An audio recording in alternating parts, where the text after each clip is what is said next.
Yo les traders, alors bonjour tout le monde. Aujourd'hui donc on a eu notre signal d'achat sur Total Energy. Bon, moi j'étais un petit peu occupé aujourd'hui puisque je gère aussi deux sociétés et puis un petit portefeuille immobilier, donc évidemment on peut pas être au four et au moulin.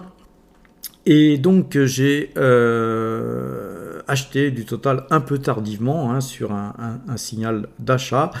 J'aurais pu acheter à meilleur prix si j'avais été devant les écrans de bonne heure.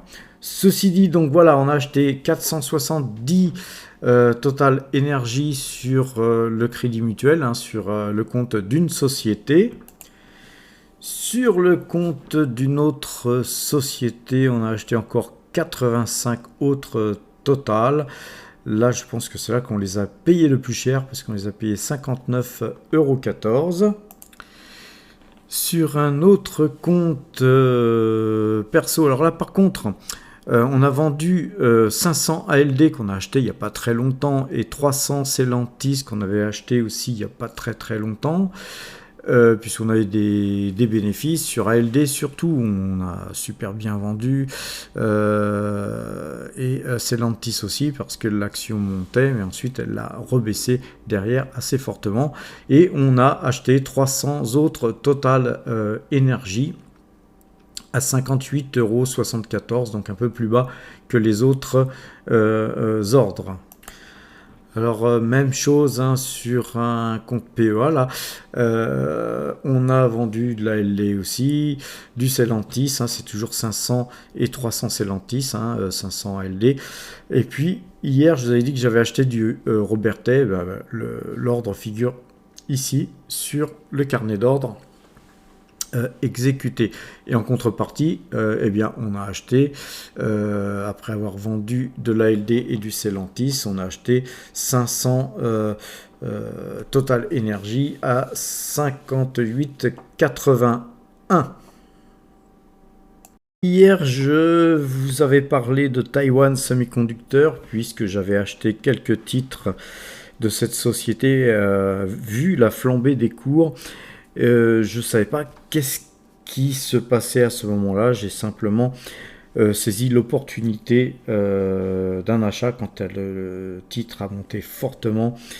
Effectivement, c'est qu'il se passait quelque chose et vu que j'étais déjà investi sur le titre un peu plus haut et que cette société me paraît relativement sous-valorisée, voilà, j'ai complété mes lignes. Alors, en fait, aujourd'hui, je peux vous dire ce qui s'est passé puisque maintenant, le Financial Times rapportait que en fait Berkshire Hathaway avait acheté plus de 60 millions d'actions TSMC, ce qui représente quand même la bagatelle de 4,1 milliards de dollars. Alors Warren Buffett a donc investi en amont sur Apple puisque c'est TSMC qui fournit Apple en semi-conducteurs. Va-t-il continuer à étoffer cette nouvelle ligne? Je me pose la question.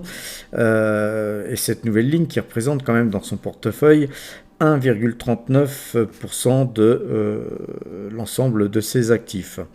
Alors on voit bien que Warren Buffett est donc aujourd'hui convaincu que le monde ne peut pas se passer de semi-conducteurs et que TSMC dispose d'une avance considérable sur ses concurrents avec un avantage de n'avoir aucun lien avec la Chine continentale. De plus, TSMC se paye à un prix attractif aujourd'hui avec une décote relativement importante à mon sens. Alors un petit tour du côté de Zone Bourse pour voir un petit peu quels sont les chiffres. Et on voit que le PER 2023 de Taiwan Semiconductor est de 12,9, ce qui est un PER ridicule sur une société, je veux dire, qui est non seulement une société de haute technologie, une société surtout dont le monde ne peut pas se passer. Imaginez que si Taiwan Semiconductor s'arrêtait de tourner, je ne dis pas que le monde entier s'arrêterait de tourner, mais ça serait une catastrophe mondiale. Donc, globalement, une société comme ça devrait avoir un pair plus haut que Tesla, plus haut que la plupart des sociétés qui ont souvent des pairs de 35, 40, voire 60. Donc un pair de 12, 13 me paraît très très faible. D'autant que, contrairement par exemple à Tesla ou d'autres sociétés de haute technologie, nous avons un rendement de 2,67%, qui n'est pas un rendement hyper significatif, mais par contre, c'est un rendement qui augmente d'année en année, et 2,67% sur une société de croissance comme Taiwan Semiconductor, c'est un rendement relativement important, sachant que ce dividende est versé trimestriellement. Encore un petit tour sur les chiffres, hein. Si vous regardez le chiffre d'affaires, on voit que le chiffre d'affaires est en perpétuelle hausse d'année en année, et pas qu'un petit peu. Si vous regardez le bénéfice par action, on voit que le bénéfice augmente d'année en année, hein, puisque en 2019 on avait 13 milliards, et vous passez en 2024 en estimation à 44 milliards. Donc en fait, c'est plus que significatif en termes d'augmentation. Maintenant, c'est pareil au niveau des marges. Vous voyez que les marges étaient en 2019 de 32,3%, et on devrait arriver à 39,6% en 2024. Donc augmentation des marges, augmentation du chiffre d'affaires, augmentation du dividende par action, augmentation du bénéfice, etc., etc. Donc moi, je n'ai pas besoin d'aller beaucoup plus loin pour vous dire que je pense que Taiwan Semiconductor est un excellent investissement. Alors, pour enfoncer le clou, quand on regarde ce graphique où on voit l'évolution du chiffre d'affaires, où on voit les barres noires augmenter progressivement, hein, mais de manière significative, on voit aussi que les barres bleues, c'est une trésorerie nette.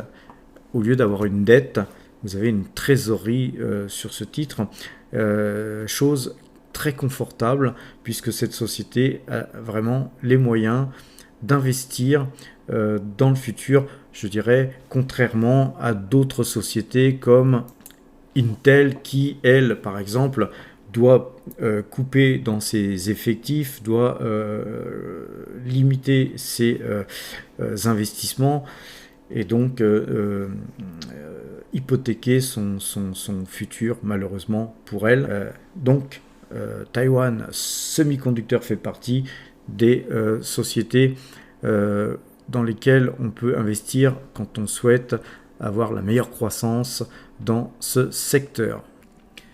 Donc, suite aux ventes que nous avons fait ce matin, nous avons arbitré et acheté 1383 actions totales. Ce qui porte le total du nombre d'actions dans notre portefeuille à 6010 actions totales, et ce qui représente 45,74% de notre portefeuille. Alors, on a aujourd'hui là 15,30% de hausse de notre portefeuille depuis le début de l'année, ce qui porte à 101 742 euros de gain depuis le 1er janvier 2022. Donc, comme je l'ai dit hier et comme je l'ai rappelé aujourd'hui, nous avons acheté quelques actions aussi Taiwan Semiconductor hier, suite à une très forte hausse du titre. Je vous ai expliqué pourquoi aujourd'hui. Mais donc aujourd'hui, Taiwan Semiconductor représente la troisième action la plus représentée dans notre portefeuille, puisqu'elle représente 4,70% de l'ensemble de nos actifs. Alors Total Energy s'est très bien comportée en début de séance. Par contre, elle s'est redégonflée en fin de séance, et malgré tout elle affiche un gain de 0,80% aujourd'hui. On a aussi dans notre portefeuille une valeur qui est rentrée depuis peu, c'est Thales qui se comporte bien. Pernod Ricard, valeur défensive qui est rentrée aussi dans notre portefeuille, se porte pas mal dans un marché un peu baissier aujourd'hui. On a AXA et L'Oréal qui aussi se sont bien comportés dans un marché où tout était en baisse quasiment aujourd'hui. Donc Taiwan Semiconductor qu'on avait acheté hier baisse un petit peu aujourd'hui, elle perd 0,50%. Après tout, c'est un petit peu normal de souffler un peu. D'ailleurs, je vous mets le graphique de Taiwan Semiconductor là à l'écran. On peut s'apercevoir qu'effectivement, on a eu une très belle série de hausses là dernièrement. Il devait y avoir quand même pas mal d'initiés dans cette hausse. Effectivement, quand la nouvelle est sortie, on a bien vu que ça a gapé fortement. Alors moi, ce que je vois, c'est qu'on a en fait, on a toute une série de chapelets d'îles. On a une île ici.